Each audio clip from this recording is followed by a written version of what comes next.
So what are we going to do as a skit for this episode? Honestly, I don't know. We've done the black and white filter. We've done the sitcom thing. I shouldn't be out of ideas by episode 3, but... How about we change it up? Do something really epic. Like what? Dramatic camera angles, Snyder it up and lower the lighting, add widescreen film bars on the top and bottom of the video. Yeah, and a dramatic score, like Zimmerman in The Dark Knight. How the hell are we going to afford Zimmerman's music in our videos? It's a great idea, but, you know, we need something different. Something mysterious, something unique, like a Fincher twist.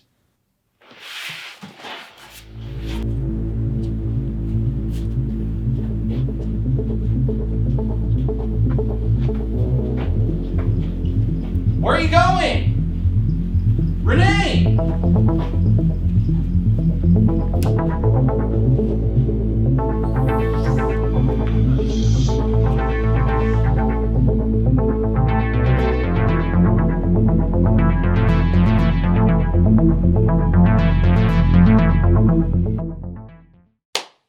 And it is working, right? Like... Check. Yeah, cool. Welcome back, everyone. We are keeping up with the nerds, keeping up with WandaVision. I'm Rene. This is Bryan. And today we're going to be reviewing episode 4. But before we do that, we actually had a viewer come in at the store today. Tell me about that. Apparently, in our previous episodes, we've been missing something. So, first of all, we got viewers? Oh yeah, we have viewers. I'm hoping so. Alright, so what were we missing? So apparently we're supposed to watch the episodes with subtitles and then also focus on the end credits when as soon as the episode ends, you watch the end credits and stuff like that. Okay, so well, like you know any what? Marvel movie. I did do that, and guess what? I didn't see anything at all. Rene! No.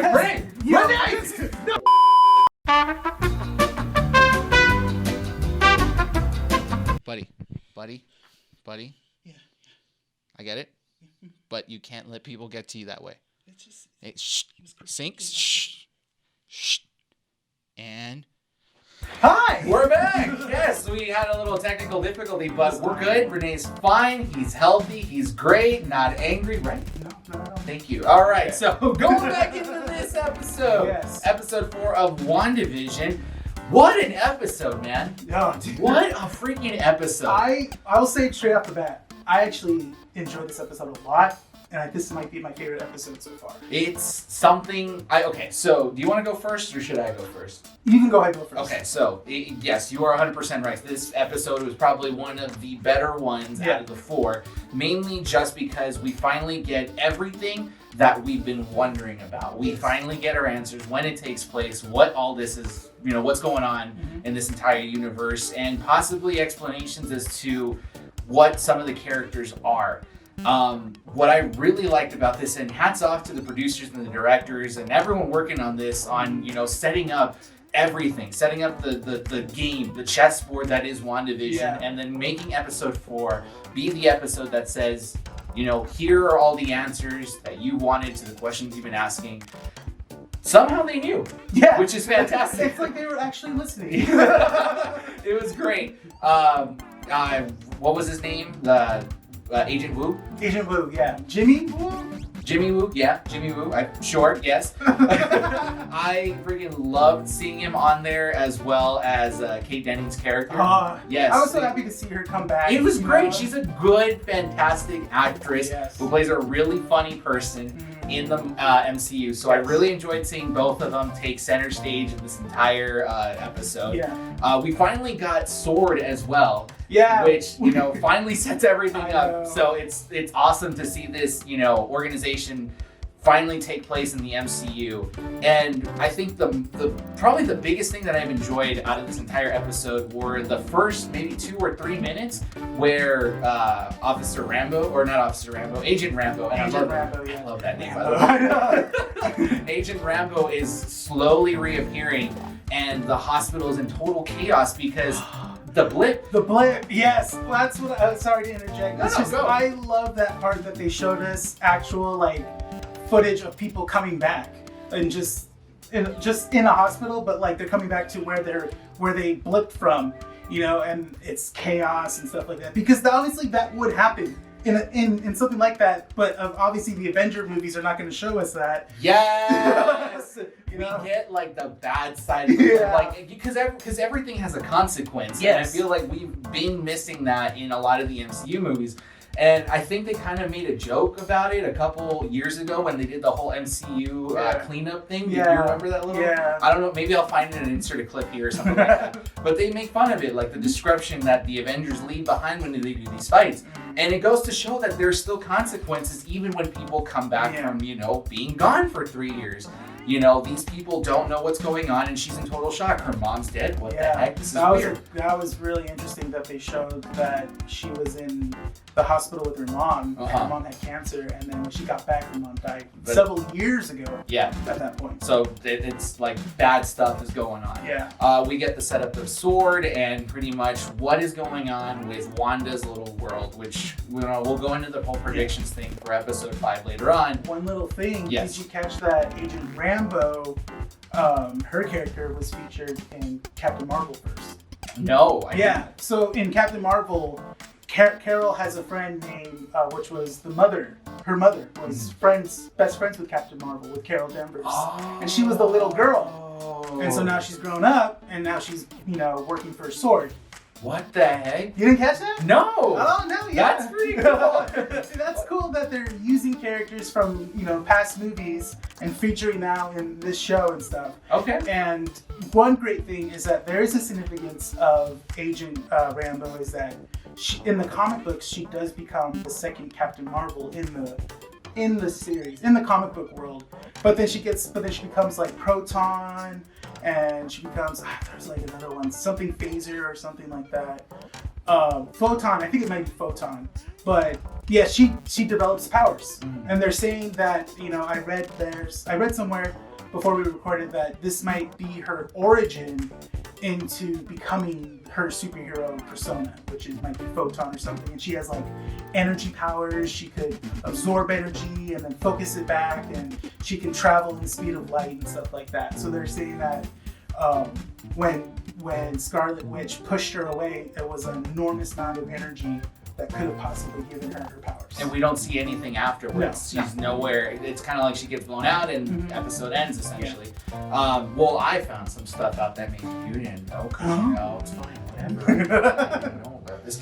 But when Agent Wu is actually putting photos of all the people that are in the town, Agnes is the only one that doesn't have a license, or the driver's license. She's the only one that wasn't shown up close and stuff like that, which kind of leads me to believe there's more to it. But what I really enjoyed about this episode, I said it at the beginning, was that everything that we had questions to, we finally have answers. Well, I wouldn't say everything. I would say 90% of it. 90% of it. All the weird stuff that happened in the past episodes finally get explained. The whole helicopter, when Wanda finds the helicopter, little toy helicopter, we find out that's a drone. And then when the Beehive guy comes out, we find out that's a Sword agent trying to infiltrate. The Beehive was the radiation suit or whatever they were wearing, which is kind of cool. Yeah, and then like there was Agent Wu trying to contact her through the radio. That was when they were actually trying to contact her and stuff. Yeah, so that was really cool. We get to see all the little things, basically all the behind the scenes stuff, essentially. That's what we saw. Which is fantastic. It's honestly probably something that a lot of the audience members needed at this point, especially us, because all we were doing was speculating and trying to figure out one of the biggest mysteries of WandaVision. And episode 4 did it. It did. I felt like if they basically kept going with that whole like, oh, it's a sitcom and we won't find out till the end, I feel like we would have gotten really tired of it. Exactly. Yeah. Well, do you have anything else to add before we go on to the predictions?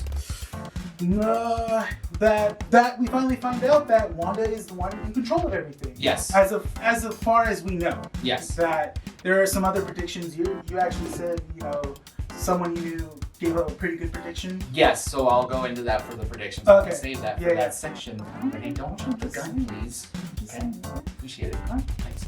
But anyway, so prediction-wise, you want to go first or should I go first? Go ahead. All right, so for predictions on episode 5, we're going to go into the 80s portion of the sitcom now. Yeah. I feel like this was just a breather episode, kind of like it was a good filler. That's what it was. It was a good It was filler. a great filler. Wow. I just thinking about that. It's a good I know, filler. and we watch anime like crazy. It was just a good filler. So I feel like in the next episode, we're going to get the 80s sitcom version of the next episode. And we'll slowly start to see more of Wanda losing control of this world. Yeah. She's already losing a lot of control, and we didn't even realize how much control she was losing. That's the thing. Because Vision comes out dead in part of episode 4. That was so cool. Okay, so you thought it was cool. My fiance was like, oh, she's dead. She was almost crying. I was like, no, this is great. So that goes into a prediction I had, but go ahead. Okay, so pretty much, we're going to see more of this kind of, what is it called? This story, or not disorientation, but this degrading.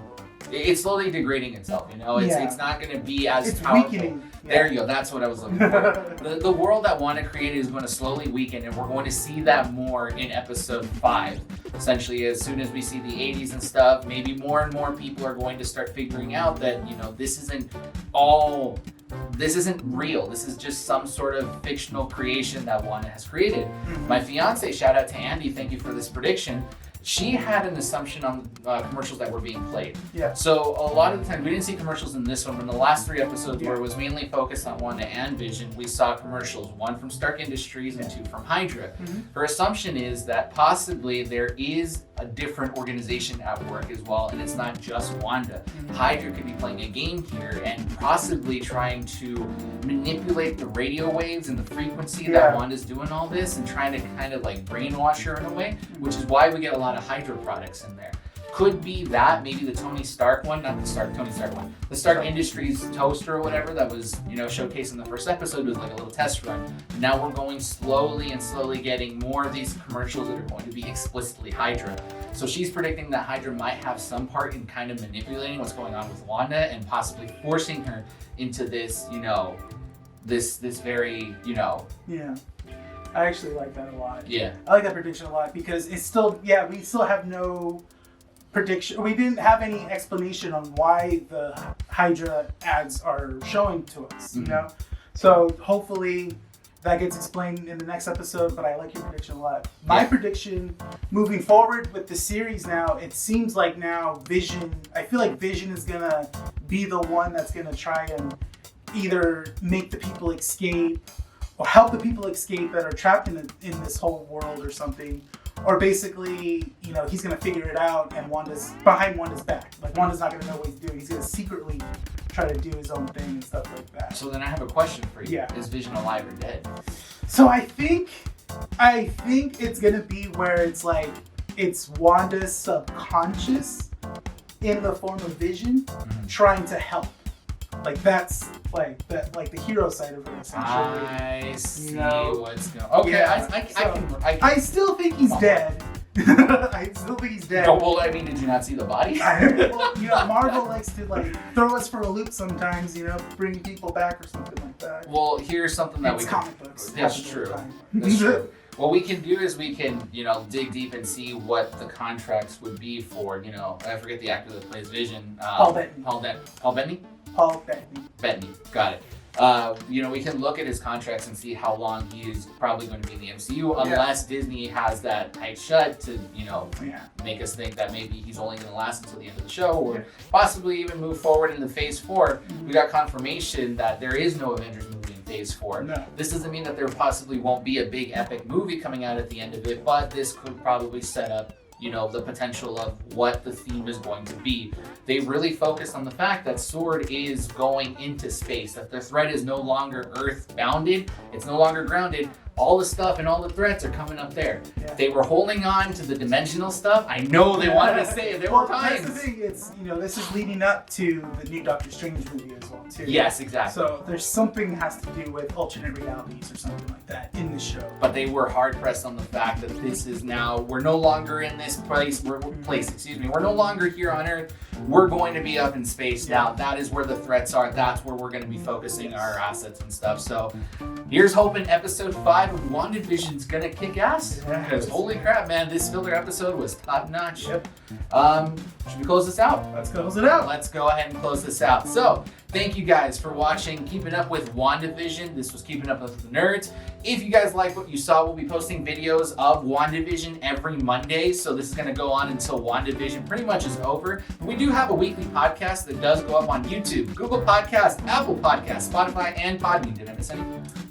We got a new logo. Or not logo. We got a new art. Oh, that's true. Yeah. We'll get to that soon. But follow us on Twitter and Instagram, Keeping Up with the Nerds, where you can find the podcast. Not the podcast. What? The flyer. Oh, the flyer. Sorry. I'm thinking about the podcast. The flyer. We actually have a new flyer with designs and stuff, and we'll go ahead and plug our artist that worked on it right here. You can go ahead and follow him. He does take commissions as well and stuff, but he did help design this flyer, the art for it, and it's the stuff that we're going to be using to advertise this show because we're going to keep growing. We're going to keep doing what we can, and hopefully production for this does go up.